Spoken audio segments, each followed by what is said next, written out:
그래서 이번 주 수요일 18일부터 사순절이 4월 4일까지 사순절이 되겠습니다. 사순절은 예수님의 고난을 기억하면서 우리의 신앙을 돌아보고, 특별히 이번 주 수요일은 참회 수요일, 회개하는 날로부터 사순절이 시작이 되어집니다. 오늘 요엘서 2장 12절부터 17절 말씀을 중심으로 해서 여호와께로 돌아오라라는 제목으로 말씀을 통해 은혜를 받고자 합니다. 요엘 선지자는 BC 기원전이죠. 800년경에 요아스 왕 시대에 활동했던 선지자입니다. 남유다에서 활동을 했습니다. 요엘이라는 뜻이 여호와는 하나님이시다, 이런 뜻을 가지고 있습니다. 요엘서에 보게 되면 핵심적인 메시지 두 가지가 있습니다. 하나는 계속되는 가뭄과 또 메뚜기 재앙으로 인해서 앞으로 다가올 여호와의 날, 여호와의 날은 하나님의 심판의 날입니다. 여호와의 날, 심판의 날을 예언을 했습니다.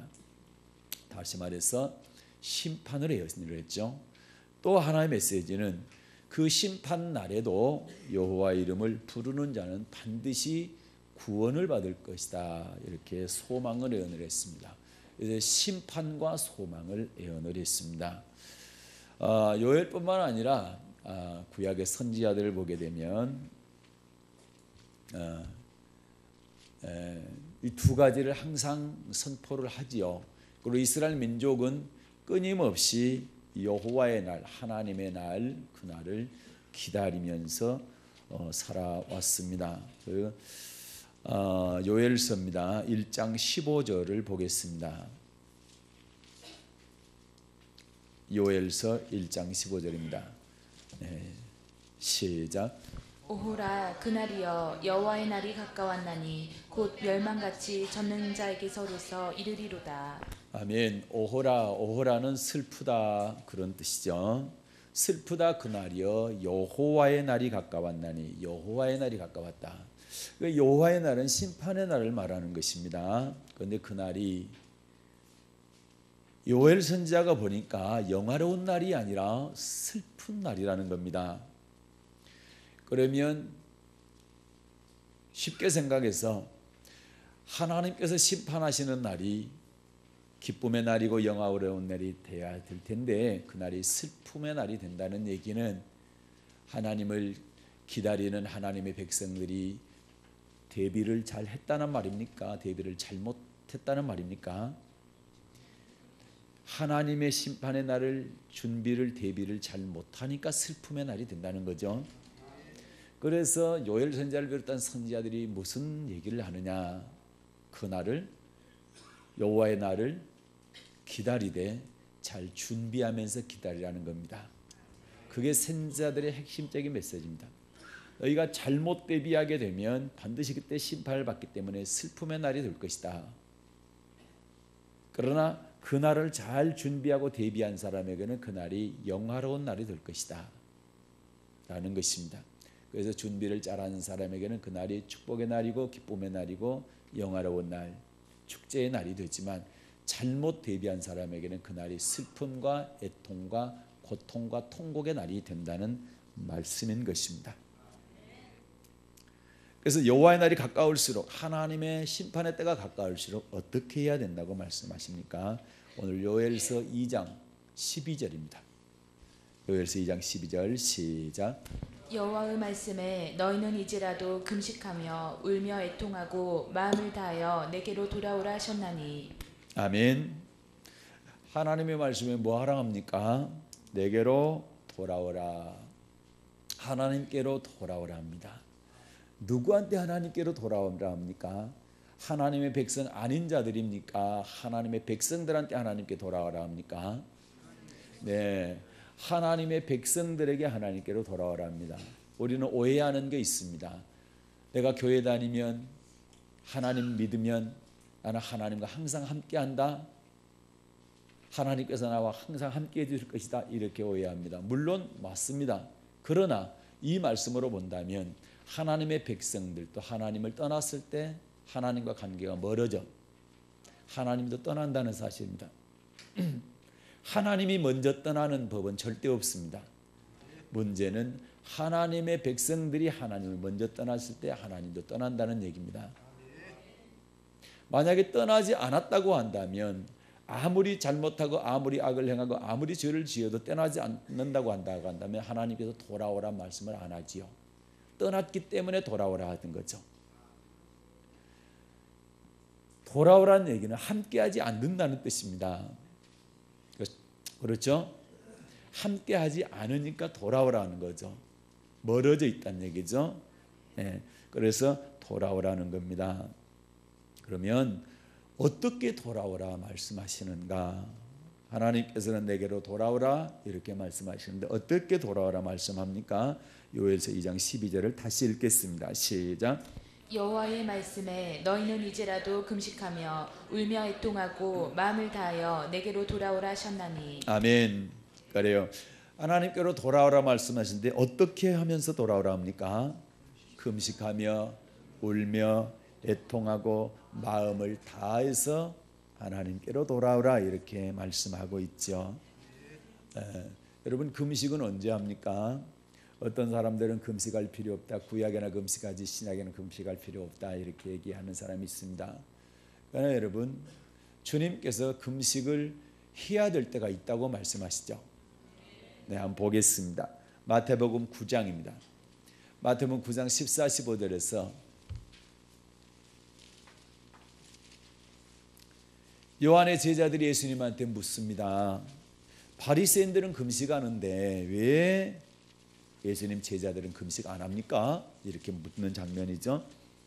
자, 마태복음 9장 14절 15절입니다. 네, 시작. 그때 요한의 제자들이 예수께 나와 가로되 우리와 바리새인들은 금식하는데 어찌하여 당신의 제자들은 금식하지 아니하나이까? 예수께서 저희에게 이르시되 혼인집 손님들이 신랑과 함께 있을 동안에 슬퍼할 수 있느뇨. 그러나 신랑을 빼앗길 날이 이르리니 그때에는 금식할 것이니라. 아멘. 금식에 대해서 여쭤보니까 주님께서 그러시죠. 혼인집 손님들이 신랑과 함께 있을 동안에 슬퍼할 수 있느냐. 신랑이 누굽니까? 예수님이시죠. 그러면 예수님과 함께 있을 동안에는 슬퍼할 것이 아니라 기뻐하기 때문에 금식할 필요 있다 없답니까? 금식할 필요가 없다라는 거죠. 그러나 금식해야 될 때가 있는데 그때는 언제냐? 신랑을 이제 빼앗길 날입니다. 신랑을 빼앗길 날이 이르리니 그때는 금식할 것이니라. 예수님께서 금식 안 해야 될 때와 해야 될 때를 말씀하고 있죠. 신랑 예수님과 함께 있을 동안에는 금식할 필요 없습니다. 그러나 신랑을 잃어버렸을 때는 빼앗겼을 때는 금식해야 되는 것입니다. 이 말씀은 무슨 말씀입니까? 우리 주님이 나와 동행하면 함께할 때는 금식할 필요 없습니다. 그러나 주님께서 나와 함께하지 아니할 때는 반드시 금식해야 되는 것입니다. 그러면 어떻게 할 때 하나님께서 함께하지 않습니까? 어떻게 할 때 하나님께서 함께하지 않을까요? 한 6가지 정도 말씀드릴게요. 네. 처음 사랑을 버렸을 때에 주님께서 함께하지 않습니다. 자, 요한계시록 2장입니다.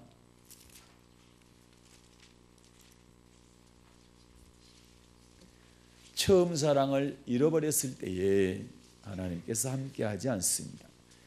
요한계시록 2장 1절부터 7절 말씀 받들어 읽겠습니다. 시작.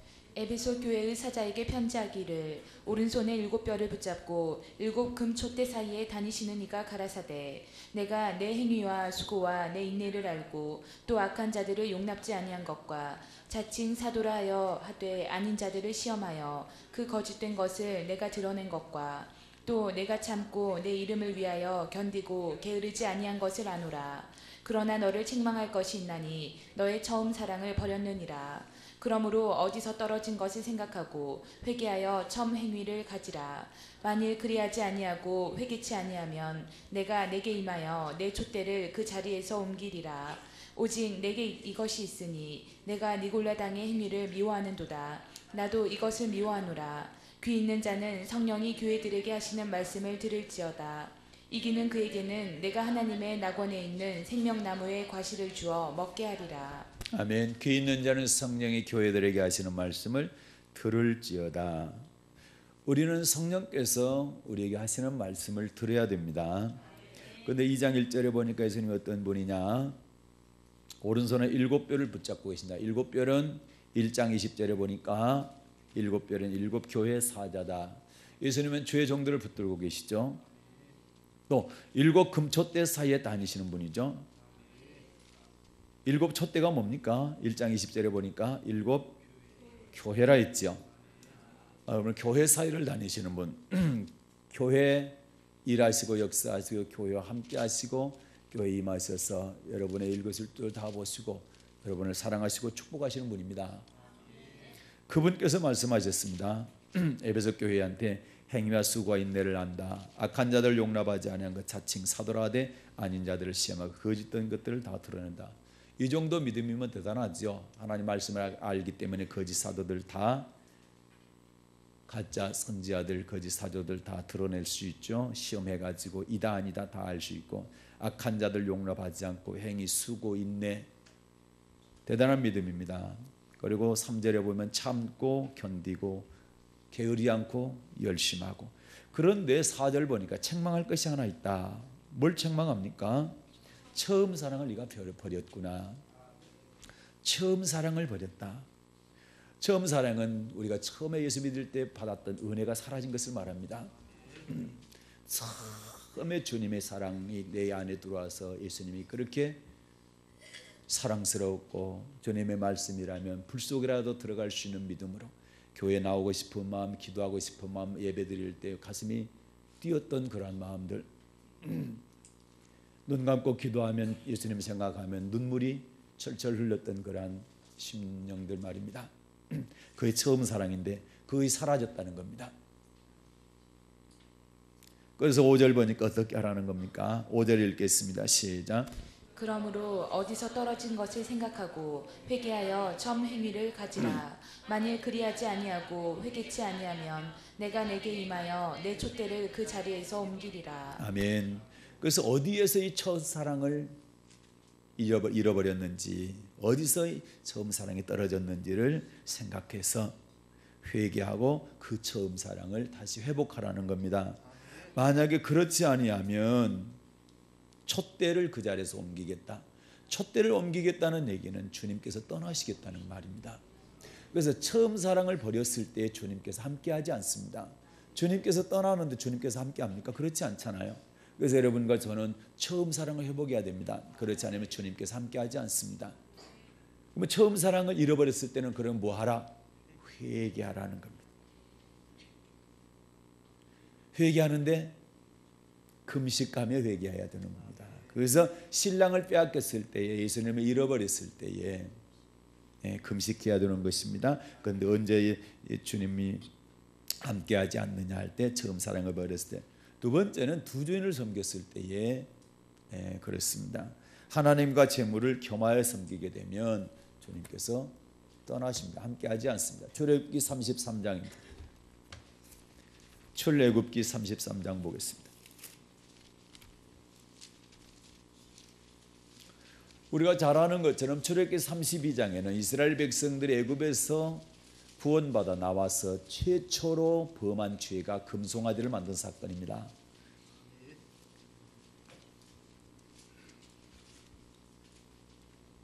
금송아지를 만들었다는 얘기는 하나님과 금송아지를 겸하여 섬겼다는 얘기입니다. 금송아지는 금고리 녹여서 만들었지요.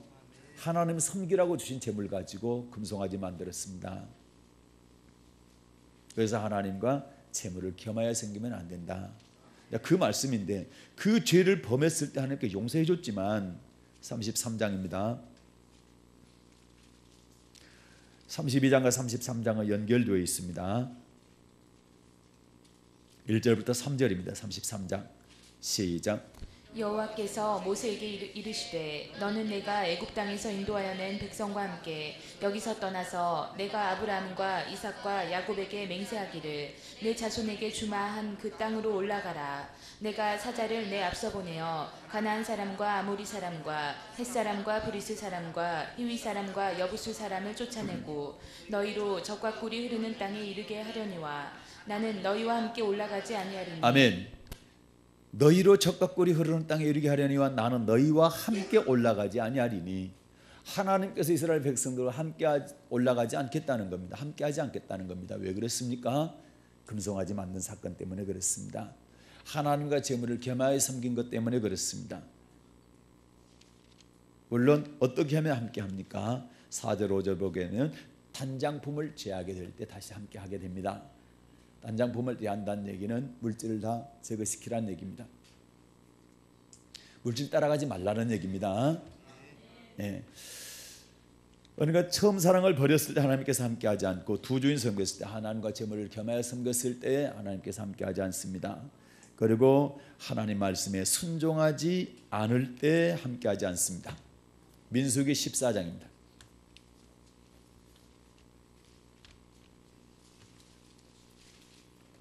민수기 14장 43절입니다.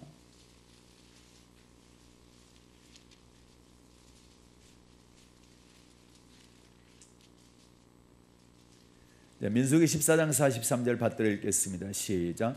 아말렉인과 가나안인이 너희 앞에 있으니 너희가 그 칼에 망하리라. 너희가 여호와를 배반하였으니 여호와께서 너희와 함께하지 아니하시리라 하나. 아멘. 여호와께서 너희와 함께하지 않는다. 왜? 여호와를 배반했기 때문에. 여호와를 배반했다는 얘기는 하나님의 말씀, 여호와의 말씀에 순종하지 않았다는 얘기입니다.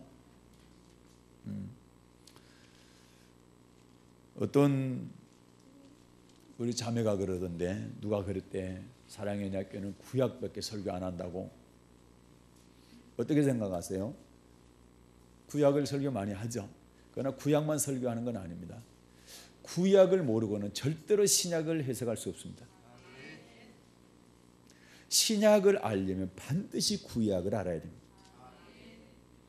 그래서 그렇게 말하는 사람이 혹시 있다고 한다면 신약 성경에 대해서 하나도 모르는 사람입니다. 구약을 무시하고 구약을 모르는데 신약을 안다. 그거는 거짓말하는 겁니다.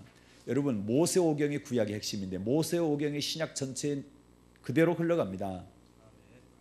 그리고 신약은 구약보다 훨씬 부피가 작죠. 말씀의 구절들이 훨씬 작아요. 예. 그런데 왜 그런 거 하니? 신약은 구약을 다 안다는 전제하에 구약을 줄여놨어요. 생략했어요. 그렇기 때문에 신약이 짧은 거지. 그러나 신약 성경 안에는 구약이 다 포함되어 있습니다. 포함되어 있는데 생략했는데 구약을 모르면 어떻게 신약이 해석된단 말입니까? 그래서 그 얘기를 듣고 깜짝 놀랐대요. 우리 청년 얘기가. 우리 교회는 신약도 참 설교가 많이 되어지는데 이제 어떤 사람이 와서 들어보니까 구약을 그 많이 찾잖아요. 그래서 여기는 맨 구약밖에 모른다 이렇게 생각을 했던 것 같은데 그거는 잘 모르는 이야기입니다. 구약 신약을 알려면 반드시 구약을 알아야 되고 구약을 모르게 되면 신약이 해석을 할 수가 없다라는 거죠. 네. 그래서 구약 성경을 우리가 잘 알아야 되는 것입니다. 그리고 만약에 여러분 구약에 예언되어 있는 예수님, 만약에 구약이 없다고 한다면 예수님이 진짜 하나님의 아들이고 그분이 우리의 구세주인 걸, 그리스도인 걸 어떻게 압니까? 구약이 있기 때문에 아는 거죠. 구약 없으면 예수님 가짜인지 어떻게 알아요? 그리스도 메시아 하나님의 아들인지 어떻게 합니까? 그래서 근데 구약에 보면 예수님이 어떤 모습으로 어떻게 임하실 것이다. 그리고 그분의 모습은 어떤 모습이다. 다 기록되어 있잖아요. 특별히 이사야서 보게 되면 생생하게 기록되어 있는데 그 기록된 그 모습 그대로 오셨고 그 모습 그대로 고통당하시고 그대로 죽으시잖아요. 구약 보고 구약이 있기 때문에 구약에서 예언된 그리고 이스라엘 백성들이 기다렸던 분이 예수님이란 걸 알 수가 있는 거죠. 그래서 그러한 말씀에 대해서는, 그러한 얘기들에 대해서는 전혀 귀담아 듣지를 말기를 바래. 물론 여러분이 그렇게 하시죠. 왜 그런 거 아니? 또 이제 한 군데 더 보려고 그러는데 또 구약이라. 그래서 이제 안 보겠습니다. 여러분 온전한 11조를 드리지 않을 때도 봐야 되겠다. 자, 말라기 3장입니다. 말라기 3장.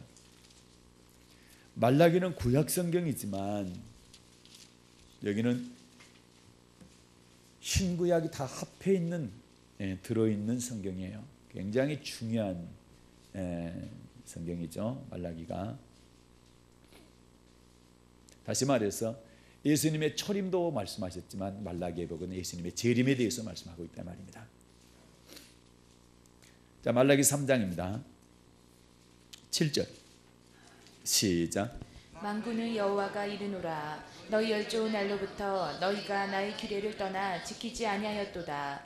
그런즉 내게로 돌아오라. 그리하면 나도 너희에게로 돌아가리라 하였더니. 규례를 떠나 지키지 않았다. 그런즉 내게로 돌아오라. 그리하면 나도 너희에게로 돌아가리라. 내게로 돌아오라. 그리하면 나도 너희에게 돌아가리라. 지금 하나님께서 함께 합니까? 안 합니까? 안 하지요. 떠나 있죠. 그렇기 때문에 돌아오라 합니다.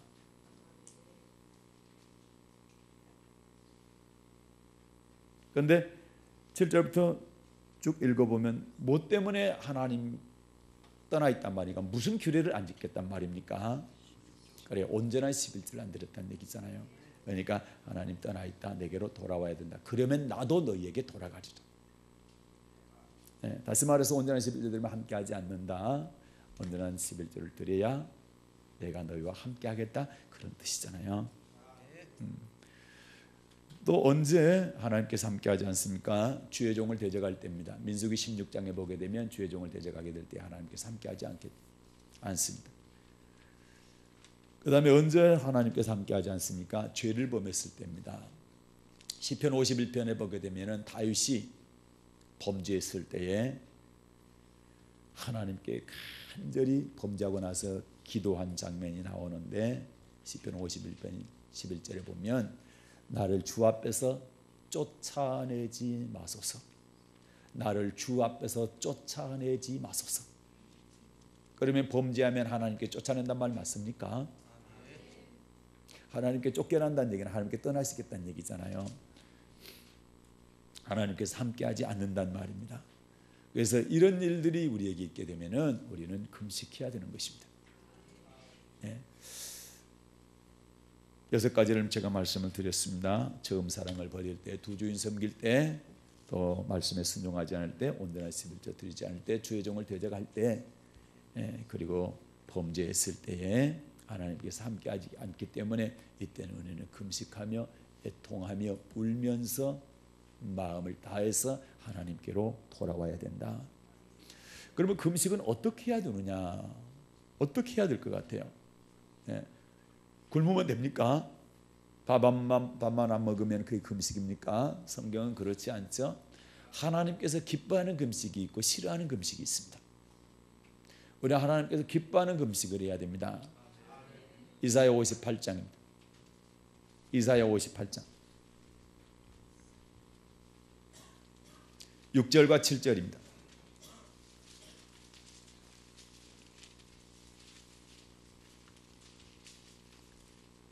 이사야 58장 6절 7절 받들어 읽겠습니다. 시작. 나의 기뻐하는 금식은 흉악의 결박을 풀어주며 멍에의 줄을 끌어주며 압제당하는 자를 자유케 하며 모든 멍에를 꺾는 것이 아니겠느냐. 또 줄인 자에게 내 식물을 나눠주며 유리하는 빈민을 내 집에 들이며 벗은 자를 보면 입히며 또 내 골육을 피하여 스스로 숨지 아니하는 것이 아니겠느냐. 아멘. 하나님이 기뻐하는 금식은 어떤 금식이랍니까? 흉악의 결박을 풀어주며 멍에의 줄을 끌어주며 압제당하는 자를 자유케 하며 모든 멍에를 꺾는 것이 아니겠느냐.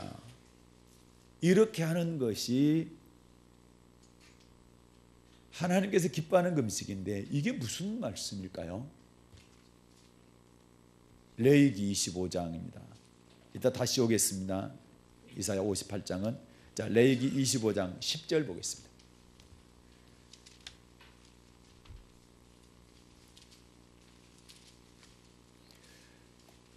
레위기 25장입니다. 네, 10절.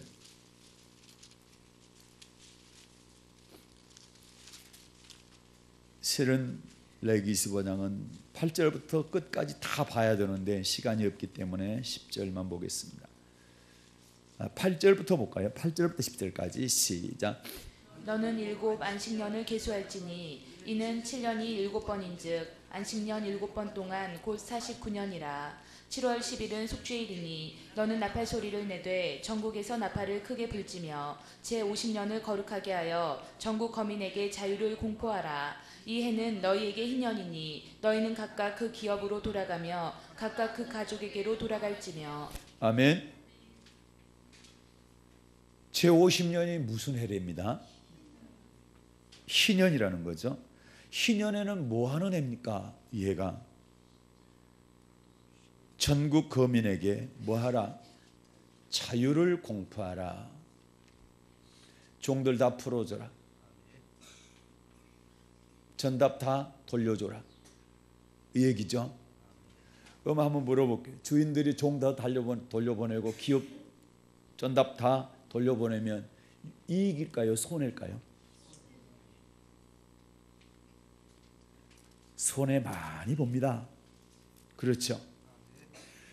경제적인 손해가 이만저만이 아니지.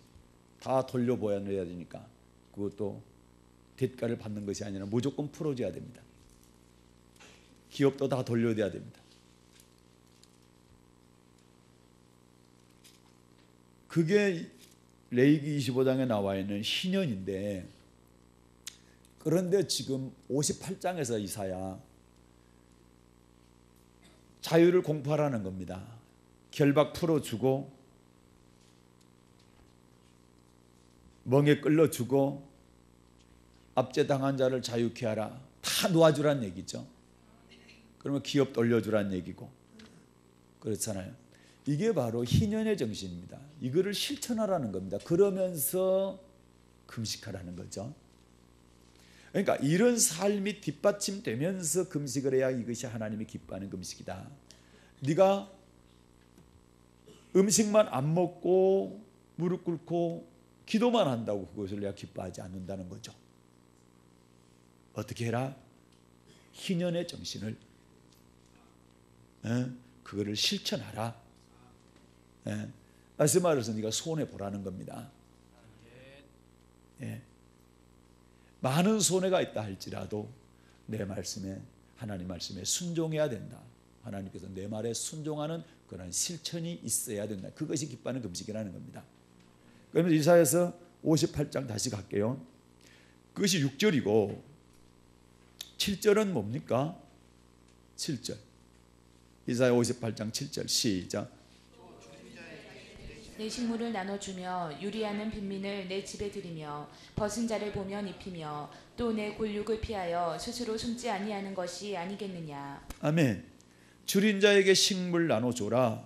유리하는 빈물을 내 집에 들여라. 벗은 자 보면 입혀줘라. 내 골육을 피할 스스로 숨지 말라. 내 일가 친척 가운데 고통당하는 사람이 있다고 한다면 그를 모른 척하지 말라는 겁니다. 도망가지 말라는 겁니다. 피하지 말라는 겁니다. 이 얘기는 도와달라는 겁니다. 이란 말씀이 야고보서도 있죠. 그리고 예수님도 말씀하시잖아요.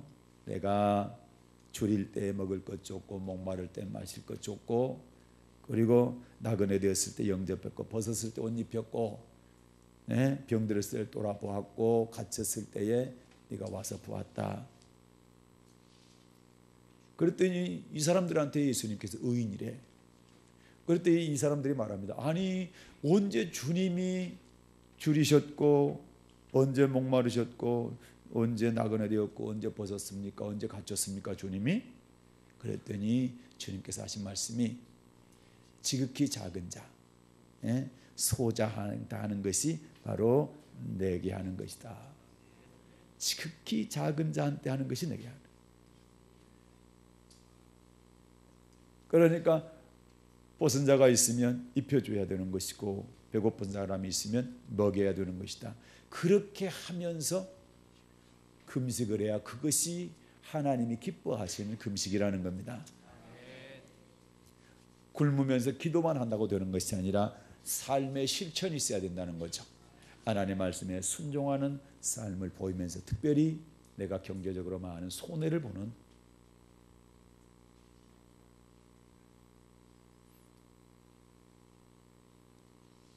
그래야 그것이 참다운 하나님께서 기뻐하는 금식이다 이렇게 말씀을 하고 있습니다. 그러니까 하나님께로 돌아올 때는 금식하며 애통하며 울면서 그렇게 마음을 다해서 하나님께 돌아와야 된다. 그 다음에 두 번째 보니까 요엘서 2장 13절입니다. 어떻게 돌아오라 말씀하냐. 요엘서 2장 13절 시작. 너희는 옷을 찢지 말고 마음을 찢고 너희 하나님 여호와께로 돌아올지어다. 그는 은혜로우시며 자비로우시며 노하기를 더디하시며 인애가 크시사 뜻을 돌이켜 재앙을 내리지 아니하시나니. 아멘. 어떻게 하나님께 돌아오랍니까? 옷을 찢지 말고 마음을 찢고 돌아오라는 겁니다. 옷을 찢지 말고 마음을 찢고 돌아오라는 얘기는 회개하되 겉으로 형식적으로 회개하지 말고 진실함으로 회개하라는 겁니다. 네. 그래서 고린도후서 7장에 보게 되면 구원에 이르게 하는 회개가 있고 사망에 이르게 하는 회개가 있다. 여러분 우리가 금식하면서 울며 애통한다고 해서 다 그 회개를 하나님께서 받으시는 것이 아니라 하나님께서 받아주시는 회개, 다시 말해 용서해 주시는 회개가 있고 용서 안 하는 회개가 있다는 겁니다. 그럼 우리는 이왕에 회개하면은 반드시 하나님께서 용서해 주시는 구원에 이르는 회개를 해야 되는 거죠. 구원에 이르는 회개를 한다는 의미 안에는 뭐가 내포되어 있습니까? 회개 제대로 안 하면 구원 이르지 못한다는 말이 의미가 들어있는 거죠. 예. 대표적인 예가 사울과 다윗의 회개입니다. 사울은 회개했어요. 내가 죄를 범했다. 다시 말해서 아말렉군 다 죽이고 짐승까지도 다 죽여라. 하나님께서 명령하셨는데 좋은 거 남겼잖아요. 그렇게 할 때 사무엘 선지자가 그거를 지적을 했죠. 하나님께 제사 드리기 위해서 남긴 것보다 순종하는 것이 먼저입니다. 왕은 하나님의 말씀을 버렸습니다. 그렇기 때문에 하나님도 왕을 버릴 것입니다. 그랬더니 사울이 놀래가지고 사무엘 선지자가 옷을 잡습니다. 그냥 잡는 게 아니라 꽉 잡았죠. 사무엘 선지자가 사울을 돌아보지 않고 가려고 그러는데 꼭 잡으니까 옷이 찢어졌어요. 그때 사울이 한 말이 내가 하나님께 범죄했습니다. 다시 말해서 자백을 했어요. 잘못했다고 시인했어요. 그런데 문제는 회개의 내용이 잘못됐다라는 거죠. 진실한 회개를 안 하고 형식적인 회개를 했다는 거예요. 한번 보겠습니다. 어떻게 하는 것이 형식적이고 형식적인 회개, 하나님께 용서하지 않는 회개인지. 사무엘상입니다. 사무엘상 15장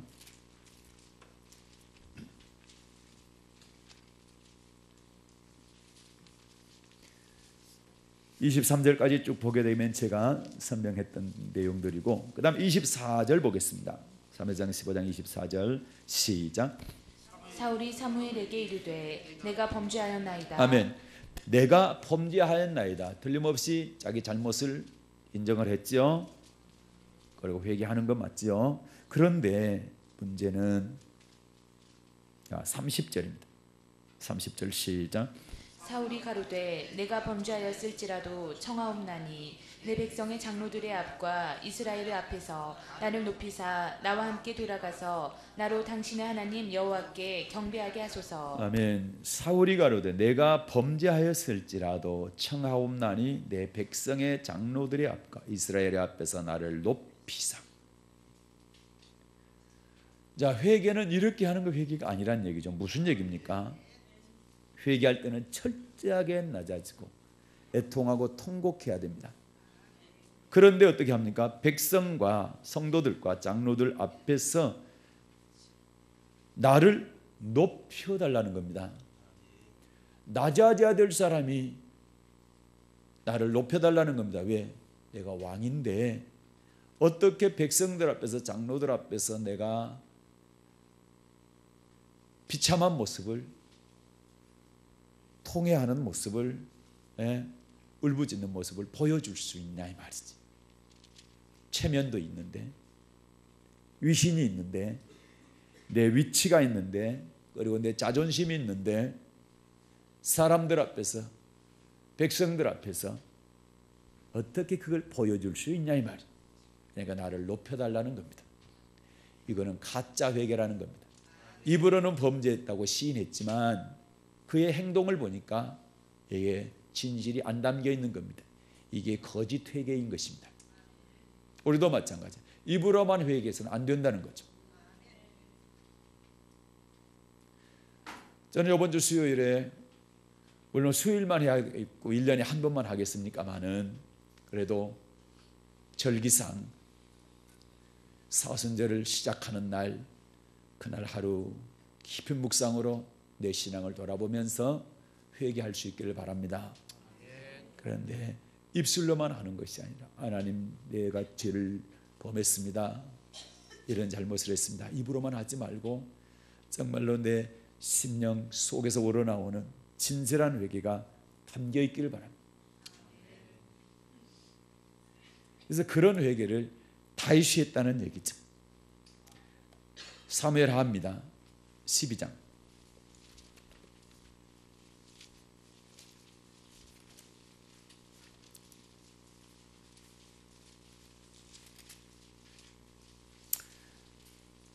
사무엘하 11장에 보게 되면 다윗이 자기 부하의 아내인 바세바를 범하고 그리고 자기 부하 장수인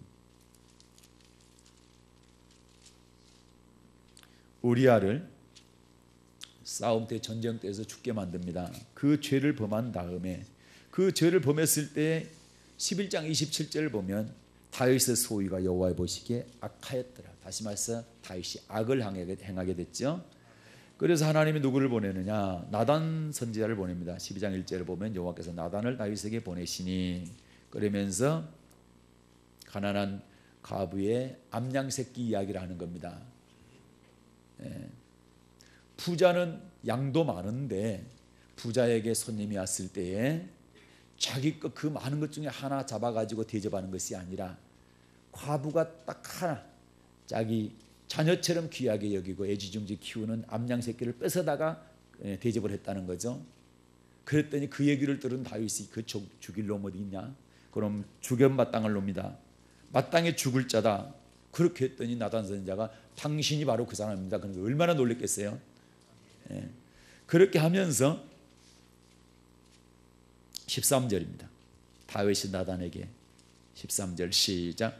다윗이 나단에게 이르되 내가 여호와께 죄를 범하였노라 하매. 아멘. 내가 여호와께 죄를 범하였노라. 똑같이 사울과 똑같이 다윗도 죄를 범했다고 인정을 하죠. 그리고 자백을 합니다. 그런데 다윗은 어떻게 회개하느냐? 시편 6편입니다. 잘 아는 말씀이죠. 시편 6편.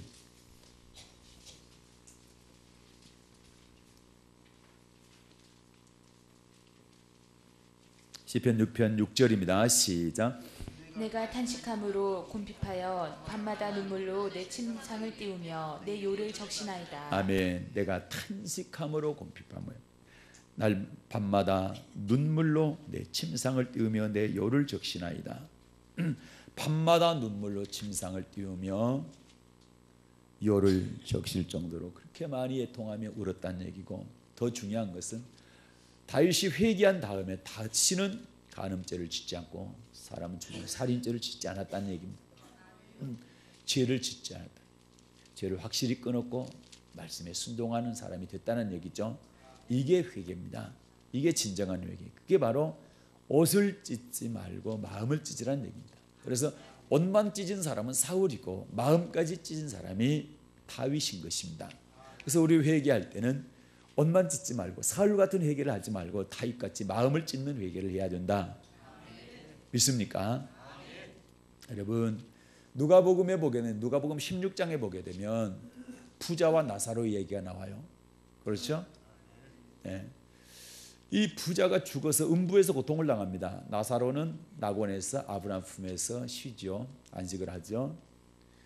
그런데 이 부자가 음부에서 고통당할 때 두 가지 소원을 얘기합니다. 하나는 너무 불꽃 가운데 고통스러우니까 나사로의 손가락 끝에다 물방울 한 방울 찍어가지고 내 혀를 서늘하게 해달라. 이 부탁입니다. 얼마나 목이 말라 힘들면 그 얘기를 했겠어요. 또 하나는 나사로를 우리 아버지 집에 좀 보내주십시오. 왜 그러는 거 아니? 내 아버지 집에는 형제 5이 있는데 그들한테 보내서 이곳에 오지 않도록 해달라. 제발 가서 전해달라는 겁니다. 나사로 보내서. 그러니까 아브라함 얘기는 지금 선지자들이 있는데 죽은 나사로 가가지고 전해도 지금 선지자들한테, 지금 주의 종들한테 안 들으면 또 안 들을 것이다. 그런 얘기인데 이 부자 얘기는 그렇습니다. 아닙니다. 틀림없이 가서 전하면, 이 증거하면 내 형제들이 뭐 할 것이다? 자, 회개할 것이라는 겁니다. 회개할 것이라. 그러면 이 부자가 늦게서 깨달은 건 뭡니까? 고통당하면서 깨달은 건 뭡니까? 회개하면 이곳에 안 올 수 있는데 내가 회개를 안 해서 왔구나. 다시 말해서 죄는 짓잖아요, 누구나. 중요한 것은 죄 지었기 때문에 지옥 가는 것이 아니라 죄 용서를 못 받았기 때문에 지옥 가는 겁니다. 다시 말해서 자기 형제 5이나 이 부자나 똑같이 죄를 지었어요. 자기나 자기 형제들이나 똑같이 회개할 줄 몰랐어요. 그런데 자기는 먼저 죽어서 와보니까 회개했어야 되는데 이 얘기고, 내 형제 5은 아직 살아있으니까 지금 뭐 할 기회가 남아있다? 회개할 기회가 남아있다. 그래서 가서 제발 좀 전해달라는 거죠. 그러면 회개하면 이곳에 안 올 수 있다는 거죠. 여러분과 저는 죄에 대해서 연약할 수밖에 없습니다. 아담의 후손은 어쩔 수 없습니다. 그렇게 태어났습니다. 그런다고 죄를 쉽게 지으라 이 말은 아닙니다. 죄 안 짓기 위해서 발버둥 쳐야 됩니다. 그러나 순간적으로 실수한단 말입니다. 그때 뭐하라? 철저하게 회개하라. 사울처럼 회개하지 말고 다윗처럼 회개하라는 겁니다.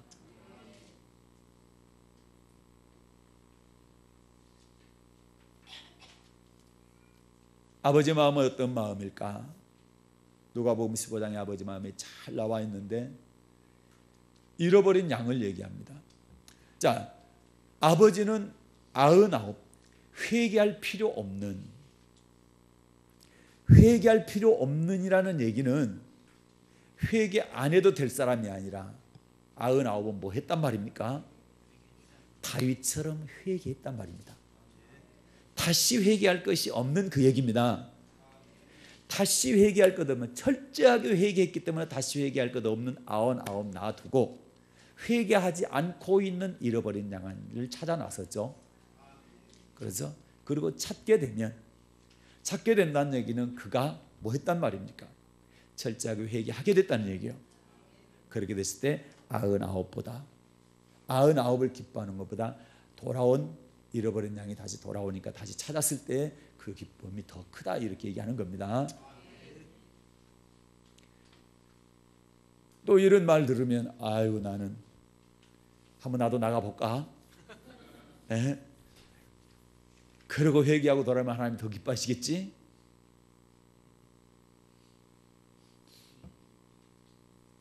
그렇게 하실래요? 그래서 그렇게 생각을 한다면 나는 아직도 어린아이구나, 그런 생각을 하시고, 장성한 자는 평생 동안 꾸준히 끊임없이 나를 쳐서 복종시키고 절제하고, 바울은 신앙이 깊어지면 깊어질수록 나는 죄인 중에 괴수다, 죄가 커서가 아니라 죄에 대해서 얼마나 민감하든지 조그만 말 한마디 실수해도 그것 때문에 회개하고 자기를 늘 돌아보았기 때문에 그렇게 얘기하는 거죠.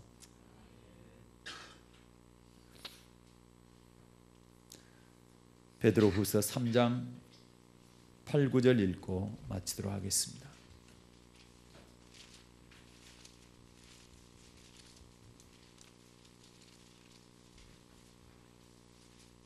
베드로후서 3장 8, 9절입니다. 시작. 사랑하는 자들아, 죽기는 하루가 천년 같고 천년이 하루 같은 이 한 가지를 잊지 말라. 주의 약속은 어떤 이를 더디다고 생각하는 것 같이 더딘 것이 아니라 오직 너희를 대하여 오래 참으사 아무도 멸망치 않고 다 회개하게 이르기를 원하시느니라. 아멘. 그래요. 주님께서 재림이 늦으신 것이 더딘 것이 아니다. 단 한 사람도 멸망하지 않고 다 회개하고 구원받기를 원하신다는 거죠. 그래서 우리는 감사해야 되는 거죠. 여러분과 제가 돌이키지 않고 회개하지 않고 하나님께로 돌아오지 않았는데 예수님께서 재림하신다면 지옥 갈 거 아닙니까? 그런데 주님께서 참고 기다려 주셔서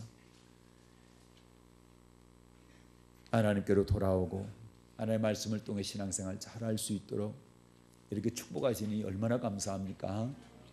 네, 그러나 우리는 때때로 시시때때로 내 신앙을 점검해야 됩니다. 혹시 내가 죄악 가운데 있지 않나? 혹시 하나님께서 나와 동행하지 않는 그러한 지금 신앙생활을 하고 있지 않나? 늘 돌아봐서 필요할 때마다 금식하며 울며 애통하며 하나님께로 돌아오는, 말씀으로 돌아오는 다윗처럼 진실한 회개를 통해서 하나님께 용서받고 하나님께 기쁨이 될 수 있는, 그래서 영원을 소유하는, 영생 얻는 여러분 되시기를 예수님의 이름으로 축복합니다. 오늘 오신 하나님 아버지 고맙습니다.